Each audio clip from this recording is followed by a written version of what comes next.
número 1 en adelante. Jueces capítulo, número 6, verso 1 al 7. Pide la página, cantor, ¿sí? Jueces capítulo 6, verso 1 al 7. Y vamos a dar lectura. Recuerde las indicaciones propias del culto. Si los baños están cerrados, los teléfonos pueden ponerlos en vibración o en silencio para que no se distraiga, y prestar mucha atención al mensaje. Amén. Leemos la palabra del Señor en el nombre del Padre, del Hijo y del Espíritu Santo. Los hijos de Israel hicieron lo malo ante los ojos de Jehová, y Jehová los entregó en mano de Madián por 7 años. Verso 2, léalo por favor.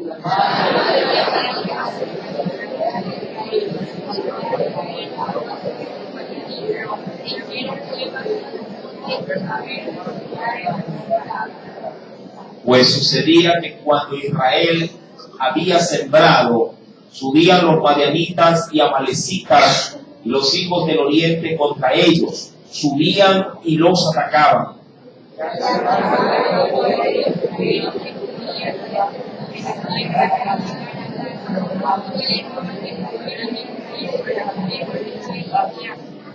Porque subían ellos y sus ganados, y venían con sus tiendas en grande multitud como langostas.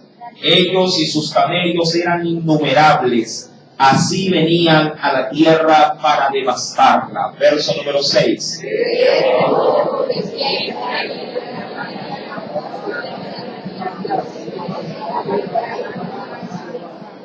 Y cuando los hijos de Israel clamaron a Jehová a causa de los madianitas, todos el verso número 8, Jehová envió a los hijos de Israel un varón profeta, y quiero quedarme hasta ahí, el cual les dijo, hasta ahí.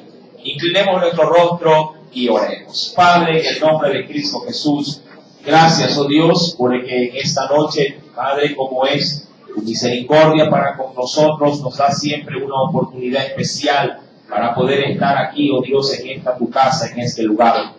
Señor amado, tú reconocerás, oh Dios, en medio de este pueblo, en medio de cada uno de estos tus hijos que han venido, las necesidades que ellos tienen, Señor, en su alma, en su corazón. Señor, mi Dios, ministra nuestras vidas, háblanos, oh mi Señor. Necesitamos siempre, Padre, ese impulso para mantener siempre, oh Dios, grata nuestra vida delante de ti. Enséñanos, oh Dios, porque solamente a través de esta escritura, Padre, podríamos encontrar la verdad.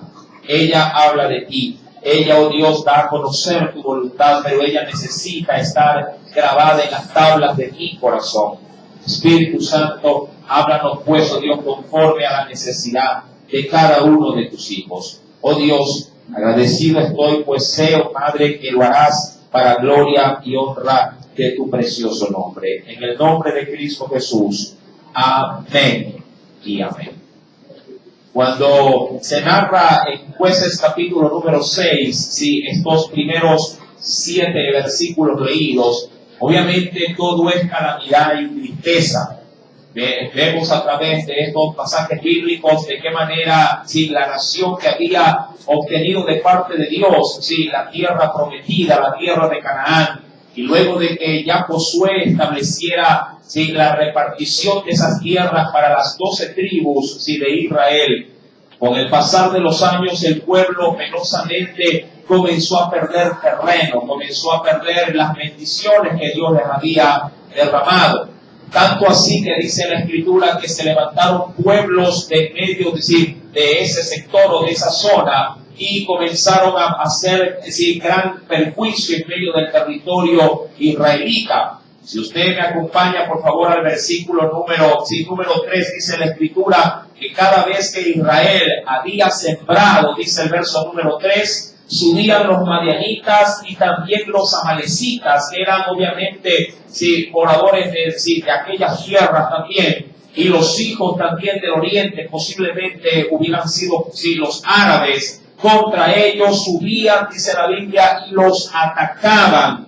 Y dice aún más en el versículo número 4, que destruían todo, tanto los frutos de la tierra, hasta llegar hasta la región de Gaza, que era ya una ciudad filistea, y no dejaban que comer en Israel, ni ovejas, ni bueyes, ni asnos. Versículo número 5, puedes volverlo a leer, por favor, porque dice ahí que subían ellos y sus ganados y venían con sus tiendas en gran multitud, como langostas. Ellos y sus camellos eran innumerables, y dice, así venían a la tierra, ¿para qué? Para devastarla. El punto, digo yo, que cuando querían algo tratar de rebuscar en medio del terreno, en medio de los sembrados, no dejaban absolutamente nada. Esto, mi amado, obviamente se lee un poco sencillo, fácil, es fácil poderlo leer, pero ¿qué tan duro debió haber sido en aquel entonces no tener ni siquiera para comer? Yo no sé si usted ha pasado temporadas en su vida o en casa que si abriendo usted algo, de pronto la nevera solo encuentra, y esto es una botella o una jarra con agua helada, y usted dice, no hay nada que ni siquiera que poder sin cocinar. Usted podría ir a la cocina, ver en algún anaquel o en alguna estantería y decir, hay harina, aunque sea para hacer una tortillita, y usted dice, no hay harina. Quiere servirse un café, destapa de pronto el depósito del azúcar y no hay azúcar, y mucho menos café, y se anda buscando algo con que picar, alguna galleta, alguna rosquita, tampoco lo hay. Qué duro, amado hermano, es pasar por temporadas así donde usted no tiene absolutamente nada que comer.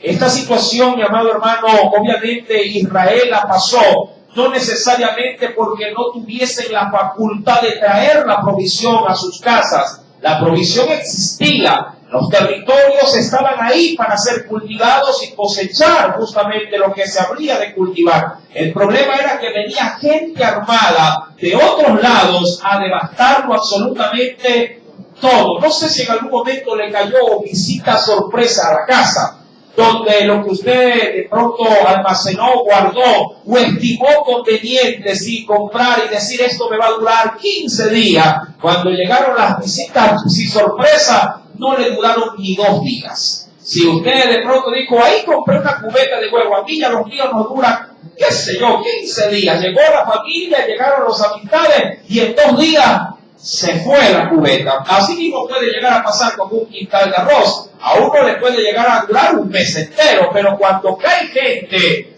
de paracaidismo, de pronto lo que dura un mes, podría estar llegándole a durar tan solo una semana o unos pocos días. Y querido hermano, bueno, en cuyo caso, cuando esto pasa, creo yo que hasta uno se puede sentir grato, porque uno dice, bueno, es la familia, son los amigos, bienvenidos, se nos atendió de buena manera.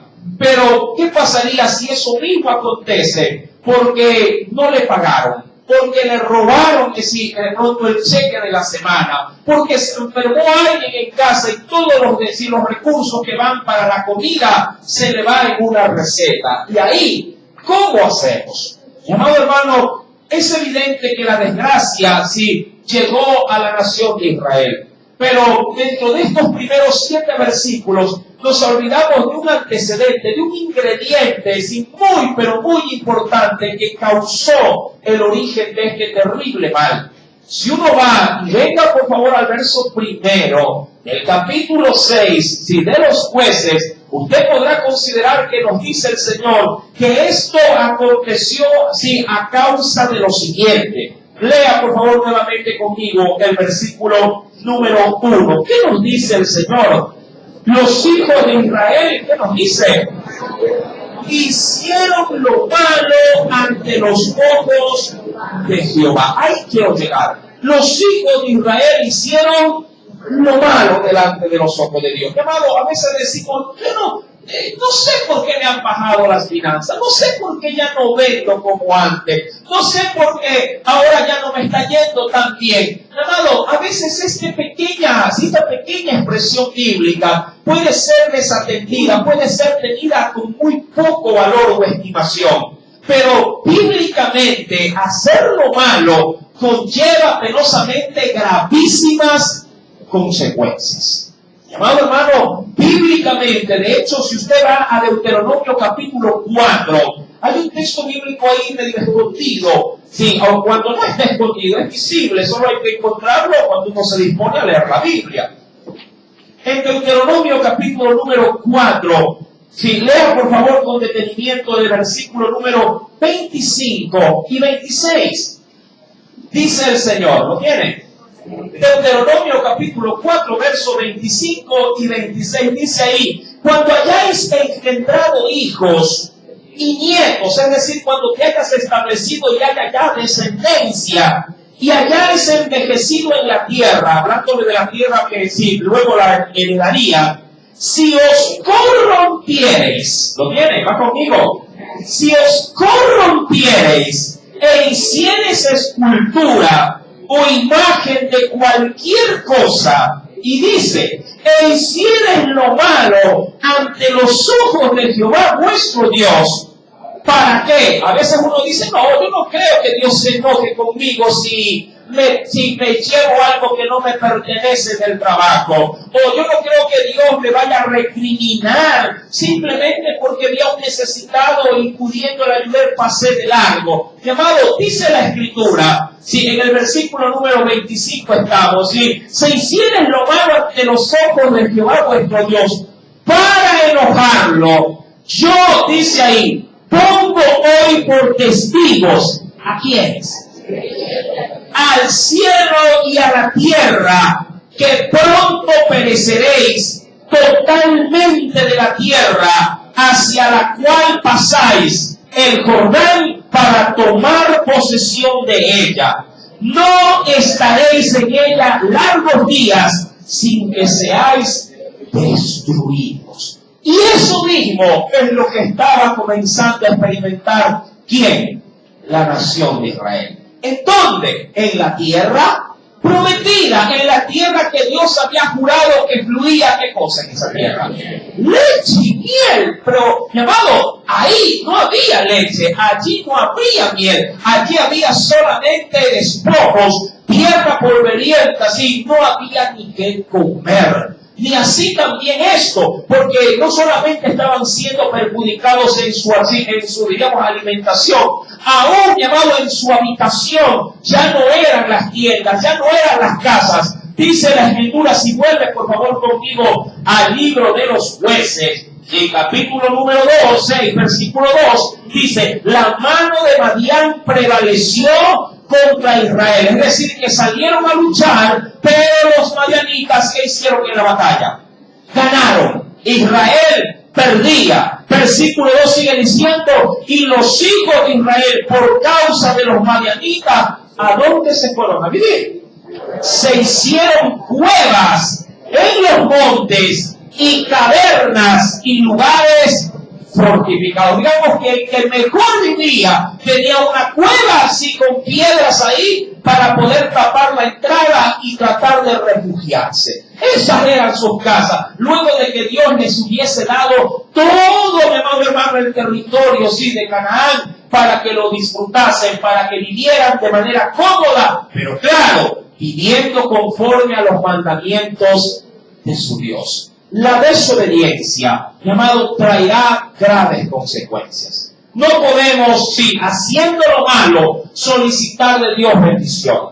No podemos, mi querido hermano, pedirle a Dios que llene nuestra casa, sí, de sus bendiciones, si estamos haciendo el mal. No hay, mi amado hermano, delante de Dios, sin tregua como para poder decir, Señor, tú sabes que estoy metido en esto que no me agrada, pero por favor, bendíceme en este día. Mi amado hermano, Dios no trabaja así con nosotros. Dios sí quiere dar su bendición, pero también exige obediencia. Si usted está haciendo lo malo, si tiene de pronto fuera del hogar a alguien que no es su esposa, que no es su esposo, y está pidiendo de Dios bendición para su casa, para sus hijos, mi querido hermano, las puertas de los cielos se le cerrarán como bronce. Si usted está metido haciendo negocios chuecos, recibiendo dinero, como dicen, por la izquierda, mi amado hermano, por más que usted recoja a montones de dinero, se le irán en saco rojo. No habrá sin paz para el impío. No habrá. La Biblia más bien nos dice, recordando lo que mencionaba Deuteronomio 4, en la última parte que hemos leído, donde se nos aclara: no estaréis en ella largos días sin que seáis destruidos. Hermano, mucha gente se confía y cuando recibe bendición de Dios, deja de buscar. Gente, amado hermano, recibe de pronto contestación de oraciones, pidiendo empleo, pidiendo bendición económica. Entran a trabajar y comienzan a vivir la vida loca. Se olvidan de Dios, se olvidan de quién les dio gracia para que esa carpeta en medio de 100 o de 200 más sea escogida y te llamen aquí. Mi amado, no permitas que la bendición te corrompa. No permitas que la holgura de las bendiciones de Dios te muevan realmente de donde tú deberías de haber estado siempre, en el camino de la obediencia para con tu Señor. Israel penosamente, mi amado, hizo lo malo delante de los ojos de Jehová. Y el verso 1 nos dice: y por esa causa los entregó, ojo, los entregó en mano de Madián. ¿Por cuánto tiempo los entregó?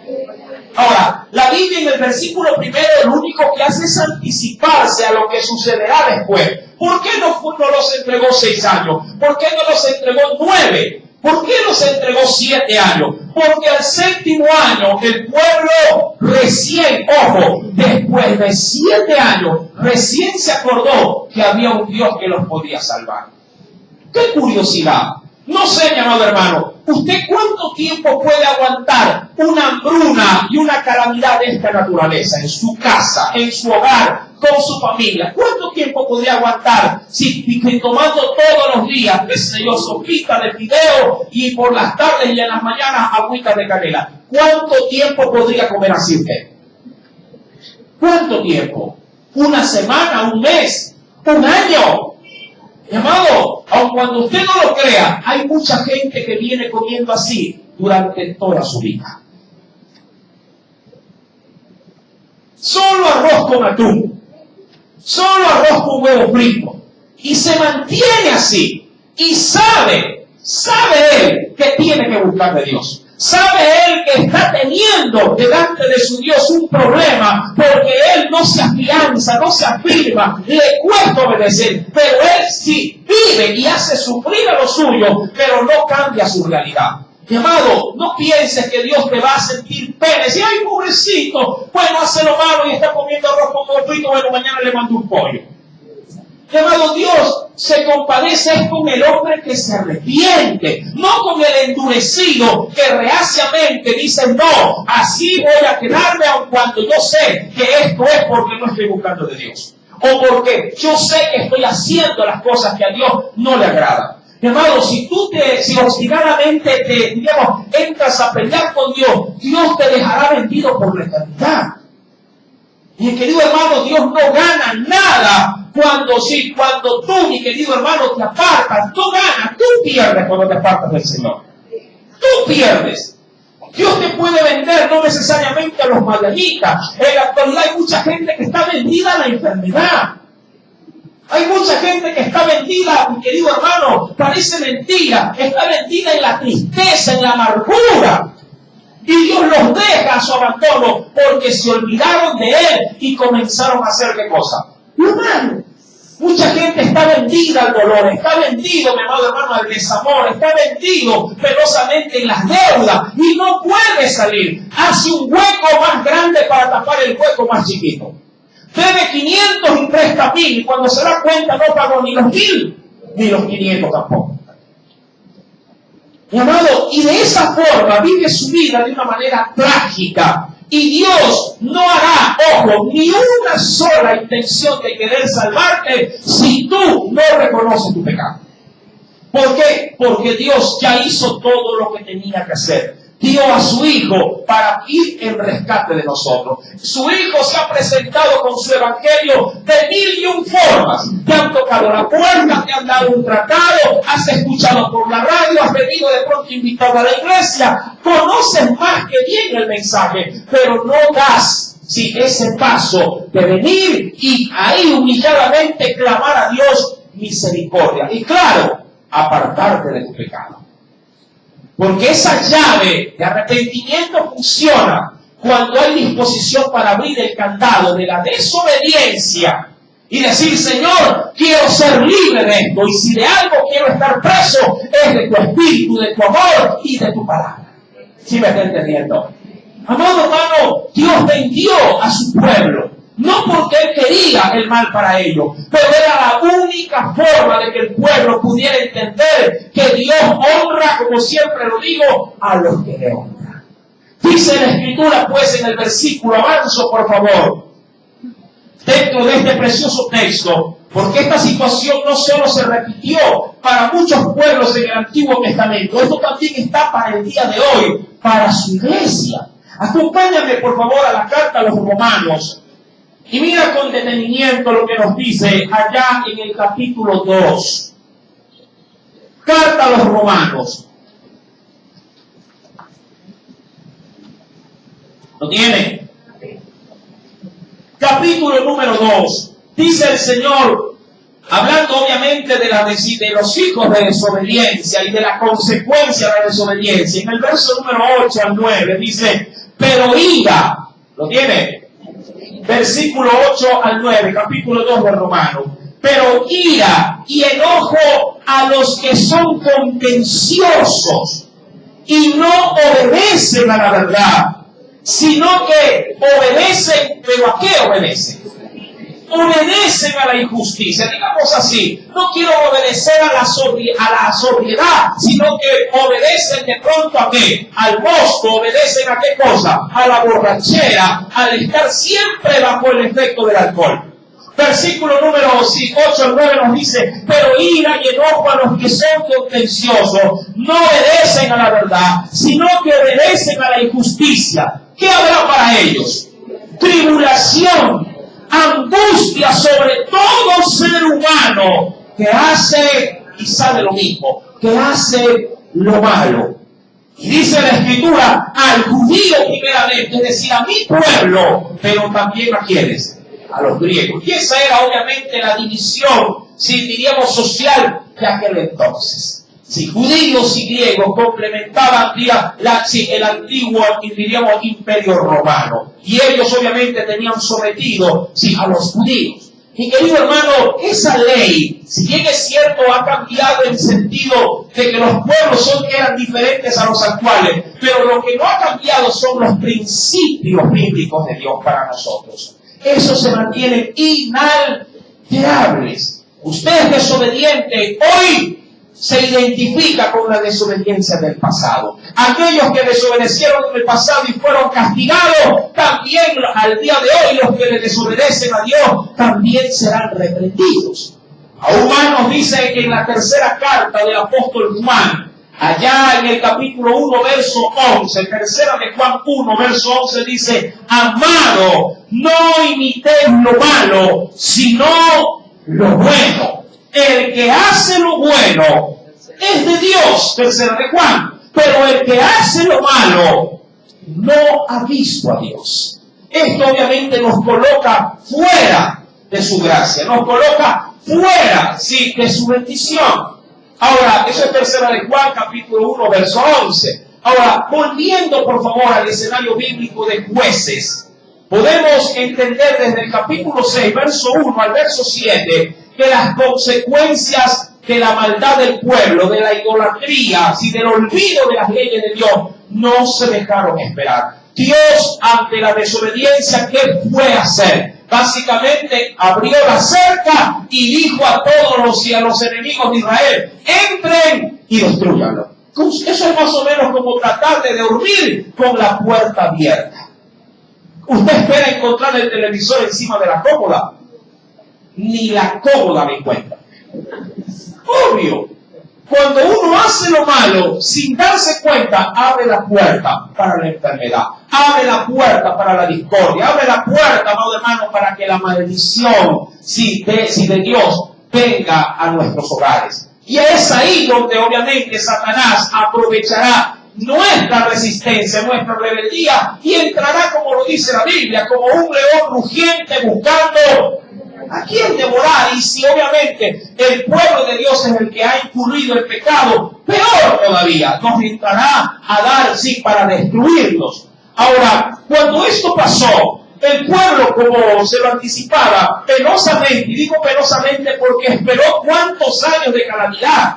7 años. Mi amado, y como le mencionaba, ¿cuánto tiempo usted podría soportar todo esto? 7 años. Yo conozco, he visto, mi amado, y he escuchado a muchos que han dicho, hermano, en esta situación ya llevo 20 años. En esta crisis llevo ya toda mi vida. Yo digo, pero ¿por qué no buscan de Dios? Y ahí ponen el pretexto. Lo que pasa es que se me hace difícil dejar muchas cosas.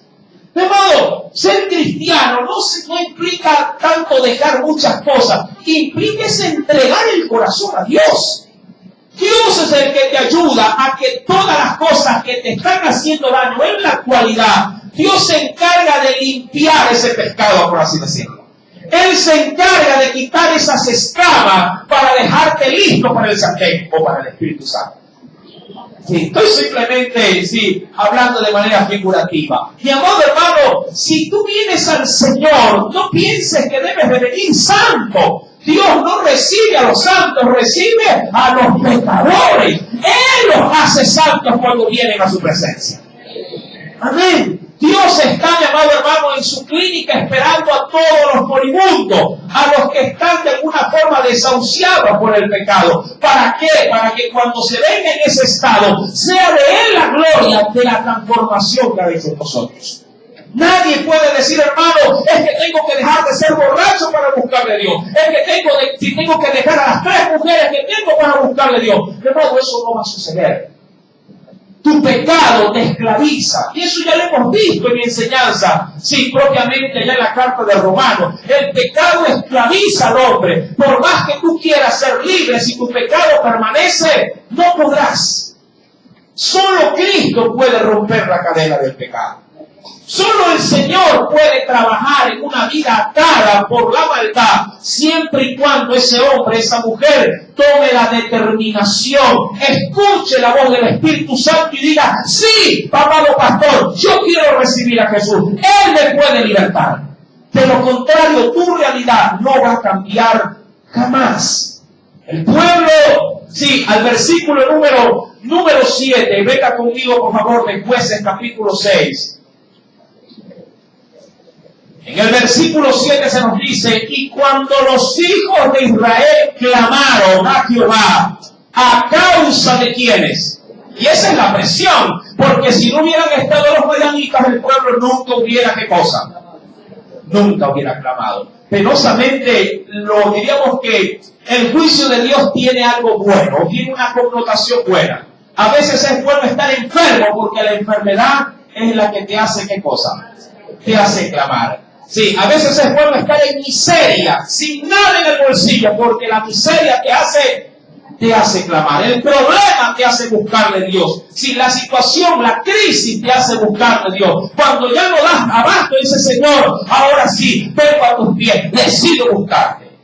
El pueblo, mi amado hermano, comienza a clamar a causa de los madianitas. Y dice el verso 8, Jehová, cuando clamó el pueblo, ¿qué hizo? Mi amado, ese es el Dios que tenemos. Clama a mí y yo te responderé. 7 años sumergido en esta desgracia, pero Dios fue propicio. Y Jehová envió a los hijos de Israel un varón profeta, el cual les dijo, así ha dicho Jehová, Dios de Israel, yo os hice salir de donde, porque ellos ya eran liberados. Los hice salir de Egipto y os saqué de la casa de servidumbre. Os libré de la mano, dice el verso número 9, de los egipcios y de mano de todos los que os afligieron, a los cuales eché de delante de vosotros y os di, dice ahí, su tierra. Verso 10, ¿podrías leerlo, por favor?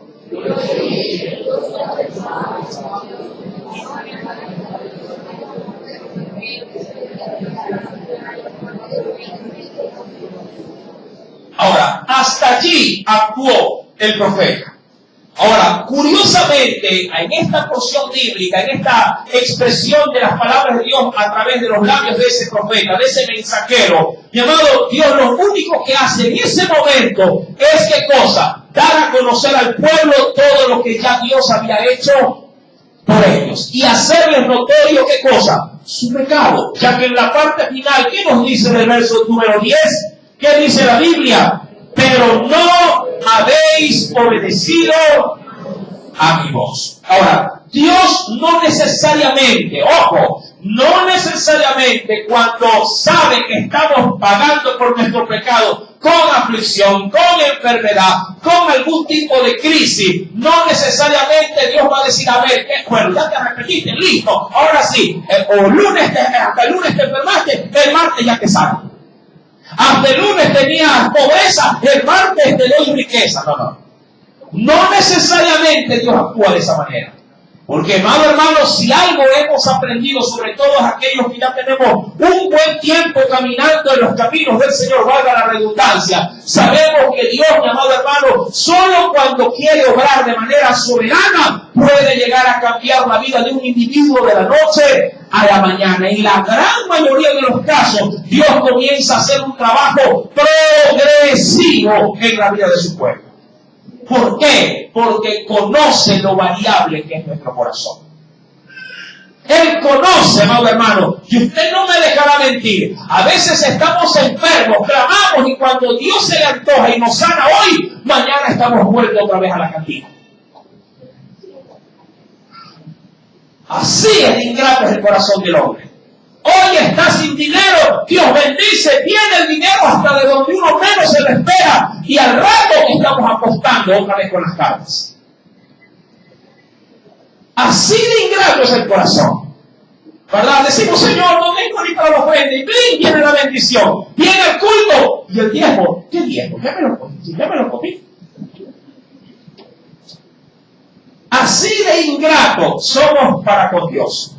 Dios, reconociendo lo expuesto que está su pueblo, Dios primeramente, ¿qué les da? Les da un mensaje de exhortación. Les hace acordar de que Él ya hizo la obra con ellos. ¿Qué fue la obra que hizo Él con ellos? Yo ya los liberté, dijo Dios. Yo ya los saqué de la casa de esclavitud. Yo ya los saqué de Egipto. Yo ya les di la tierra por posesión, por heredad. Pero recuerden, lo han perdido todo porque me desobedecieron. Dirá cualquiera, ¿y eso en qué me ayuda? En mucho. Porque este mensaje llegó primeramente de parte o por medio o intermedio de ¿quién? Por medio de un profeta. Llegó, mi amado hermano, a través de los labios de un mensajero divino que ellos, obviamente, en 7 años, nada de Dios habían escuchado. Y eso ayudó enormemente porque muchos fueron llamados a qué en ese momento luego de escuchar la voz de Dios. Fueron llamados al arrepentimiento. Es que a veces clamamos por la necesidad sin arrepentirnos. Ese es el problema dentro de la oración común que hace mucha gente. Clama a Dios. Vamos a suponer que tiene un hijo enfermo. Clama a Dios. Señor, mi hijo se está muriendo. Mira, oh Dios amado, ese cáncer que tiene tomado su hígado. Libértalo, líbralo, Señor. Permite que sea un órgano nuevo. Pero uno se encierra en ello. Y Dios dice en su corazón, ¿y por qué se enfermó tu hijo? No sé, es que comió mucha grasa. Sí, pero ¿por qué vino la enfermedad? Te olvidaste de que ya no me buscaras. Te olvidaste que cometiste esto o aquello. Y sin importar si tu testimonio y la gente que cayó por tu falta de compromiso conmigo se fue al mundo, recapacita bien en tu camino. Sí, yo autoricé que la enfermedad venga, pero lo hice para que tú te vuelvas a mí. Porque para Dios sanar la enfermedad es un chasquido de dedos. Pero para que el corazón venga arrepentido, Dios nos da nuestro libre albedrío. Porque si Dios quisiera que todo el mundo se convirtiera a un chasquido de dedos, ya no sería competencia mía arrepentirme, sino de quién. Y le podría echar la culpa, Señor, no me he arrepentido porque no me has hecho así, pues para que me arrepienta. Yo tengo libre albedrío, tengo en Dios poder para decidir y escoger el bien y el mal. Claro, ambas cosas tienen consecuencias. El bien me bendice, si escojo el mal, quedo atrapado en la maldición. Mi querido hermano, Dios le da el mensaje para que el pueblo haga conciencia y se acuerde que Dios ya había hecho por ellos una gran liberación. Pero ellos volvieron por hacer lo malo, volvieron a hacer qué cosa con los madianitas, esclavos. Ahora bien, pero ellos habían clamado. Por lo menos dieron en su primer y gran paso. Dios se dejó esperar, claro que no. Dice la Biblia que seguidamente, luego de ese clamor y luego de esa intervención divina por medio del profeta, verso número 11, y vino el ángel de Jehová y se sentó debajo de la encina que está en un lugar llamado Ofra, la cual era de Joás, así se llamaba este hombre, si Abieserita era su procedencia, de Abiasar, y su hijo, ¿cómo se llamaba? Gedeón. Este estaba sacudiendo, ¿qué cosa? En tiempos de crisis. Estaba sacudiendo el trigo en el lagar. ¿Para qué lo hacía? Para esconderlo de quién. ¿Por qué? Porque los madianitas eran como sacuesos.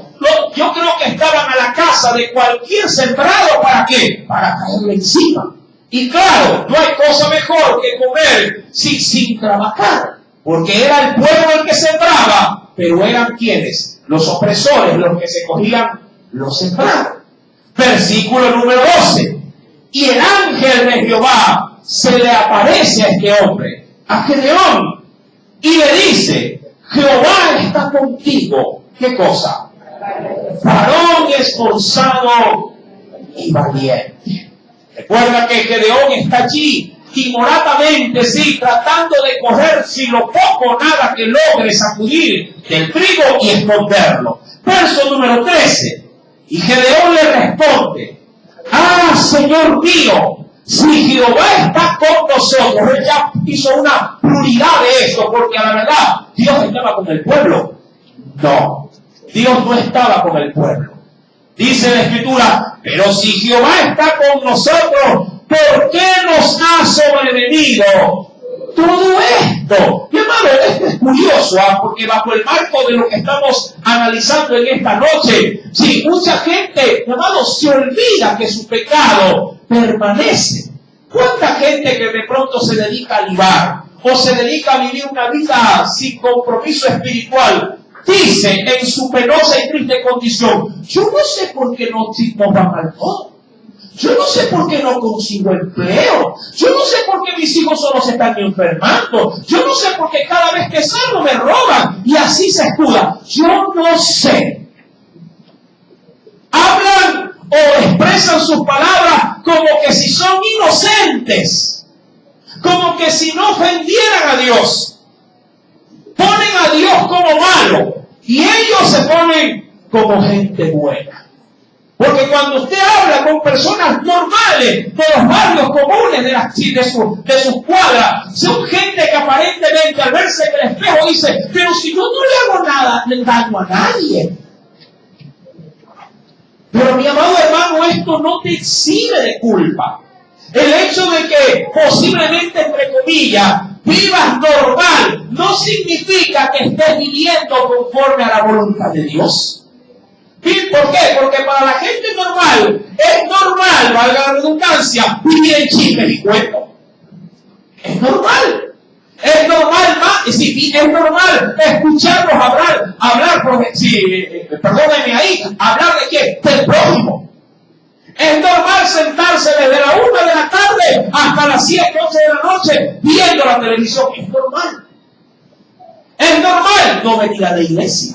Para ellos es normal nunca leer la Biblia, mucho menos orar. Para ellos es normal tratar simplemente de darle orgullo o satisfacción a la carne. Eso para ellos es una vida normal. Y Dios dice: ¿yo dónde aparezco en todo esto? ¿Dónde yo reflejo en este hogar? ¿En qué momento esa familia me está dando honra? ¿Cuándo se acuerdan de mi Salvador? Si mi hijo a quien mandé para que los liberara de esa esclavitud de vida que llevan.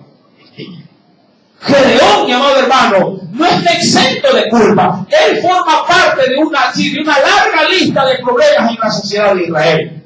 Pero Dios, luego de que el pueblo clama, lo toma Gedeón. Lo tomó.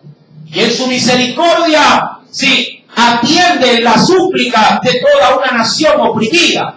Pero Gedeón manifiesta, mire, lo que una sociedad esclavizada, pero que no reconoce su pecado, sí, la da a conocer diciendo: si Jehová está con nosotros, ¿por qué nos ha sobrevenido todo esto?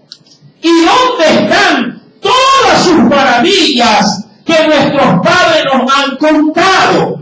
Diciendo: nos sacó Jehová de Egipto, y ahora Jehová nos ha desamparado y nos ha entregado en mano de ¿quién? Por eso Dios, que les había mandado primero, antes de tener un trato con Gedeón, un profeta para decirles, ya esto se los había dicho. Pero también Gedeón obvió algo. ¿Qué obvió Gedeón? Eso es lo duro, de ir de pronto a escuchar una palabra de Dios, pero solo coger lo que me conviene y lo que no me conviene, desecharlo. Ay, si el pastor habló de que Dios me va a bendecir, de que Dios me va a perdonar, pero nunca dijeron, pero yo tengo que dejar mi pecado, pero tengo que dejar a la otra, pero tengo que dejar de ver pornografía, pero tengo que dejar de fumar escondidas en el patio de la casa, pero tengo que botar ese licor que lo tengo supuestamente de adorno, pero de vez en cuando una copita me alzo. ¿Verdad? Parece mentira, pero hasta la presente fecha hay mucho pueblo que viene a la iglesia y todavía inclusive está pegada a la idolatría. El otro día me encontré un llaverito allá arriba en la iglesia y me asombré de ver el llaverito. De alguien ha de ser, por si acaso yo tengo esa llave, así que me la piden al final. Porque en el adornito del llavero estaba la virgencita con el niño divino ahí. Yo digo, uy, ¿qué será? Que Dios traiga protección a mi casa por aquí, no sé. Pero, mi amado, esto todavía parece mentira. Es algo que se está manifestando en medio, aparentemente, de un pueblo que ya conoce de Dios. Yo sé que como cristianos, sí, hay muchas cosas que, sí, de las cuales nos vamos despojando poco a poco. Y entiendo que Dios trata con nosotros, si cada día que nos inmiscuimos en su palabra, en oración, en buscándole en una iglesia, y Dios va quitando muchas de estas cosas. Pero, mi amado, hay muchas cosas que a la verdad Dios ya ha hecho en nosotros, pero nosotros no queremos dar el brazo a torcer. Y eso sí es un problema, porque ahí se manifiesta es rebeldía. Ahí se manifiesta, mi querido hermano, penosamente, sí, la obstinación y la dureza del corazón. Mi amado, dice pues la Escritura, volviendo por favor a este precioso libro de Jueces, capítulo número 6, verso número 13, en la parte final nos dice, ¿dónde está Jehová que nos sacó de Egipto? Y ahora, dice en la última parte, Jehová nos ha desamparado y nos ha entregado en mano de ¿quiénes? De los madianitas. Pero nunca dijo, es que hicimos lo malo delante de él. Porque así empieza el verso 1. Amén. Todo esto sucedió porque hicieron Gedeón incluido. Verso 14. Y mirándole Jehová, porque era su ángel, pero ahí estaba la presencia de Dios en ese ángel. Y mirándole Jehová le dijo, ve con esta tu fuerza, ¿sí? Y salvarás a Israel de mano de ¿quiénes? De los madianitas. Y le dice a manera de pregunta, ¿no te envío yo? Es como una especie de llamado muy semejante al que Dios le hizo a aquel otro hombre de Dios, a Moisés. Verso número 15, perdón. Entonces le respondió, ah, Señor mío, ¿con qué salvaré yo a Israel? He aquí que mi familia, como todas las familias obviamente para ese entonces, es pobre en Manasés, que era la tribu, y yo el menor de la casa de mi padre. Verso 16, léelo por favor. Jehová le dijo, ciertamente yo estaré contigo y derrotarás a los madianitas como a un solo hombre. Y lo logra. Claro que lo logra. Porque Dios estaba, con él. ¿A causa de qué? De la invocación, a causa del arrepentimiento y del clamor que la nación de Israel había hecho. Amado hermano, si tu condición no ha cambiado, bien podría ser porque tu pecado todavía permanece. No sé si ya te ajustaste o te acomodaste o te acostumbraste a vivir en desgracia. Amado, pero eso no es lo que Dios quiere para nosotros. No digo que en medio del pueblo cristiano no haya temporadas de vacas flacas. Las hay. Pero una cosa es pasar por una temporada de mala racha, como se suele decir, sabiendo de que yo estoy bien con mi Dios, y otra es pasar penumbras sabiendo que esa consecuencia de la desobediencia.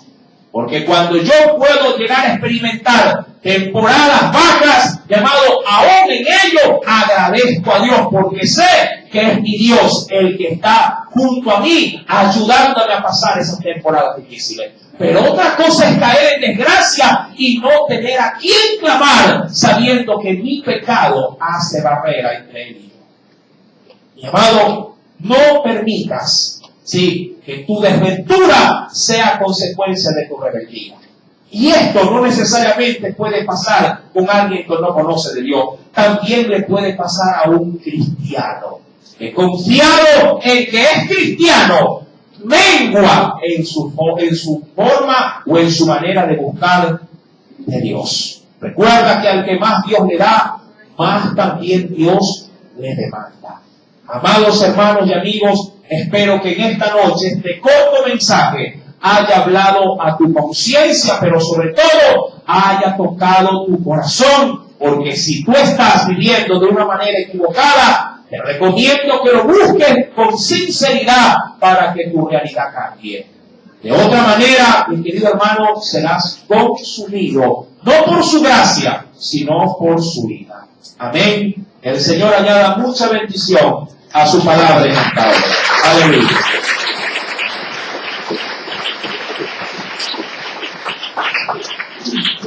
Esta noche tenemos, por las misericordias del Señor, un precioso tiempo para poder celebrar también lo que es la cena del Señor.